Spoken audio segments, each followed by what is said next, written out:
Have you ever wondered what it feels like to stand on the top of Mount Everest? For most of us, that dream remains out of reach. But for watchmakers, Everest is a symbol of ultimate adventure. And today, we're looking at a timepiece that has actually been there, the HP Hercules hand wound, double-barreled.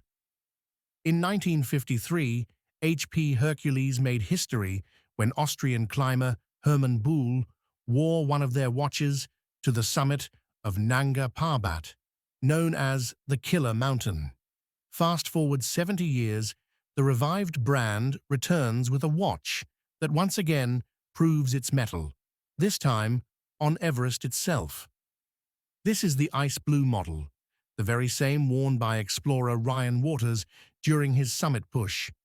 Inspired by glaciers, the dial has a snowflake-like texture with applied markers, Dauphine-style hands filled with superluminova, and a striking red seconds hand.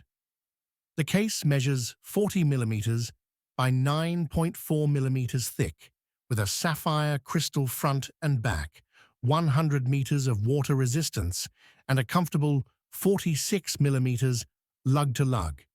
On the wrist, it feels slim, polished, and built for adventure. Inside, the movement is where things really shine.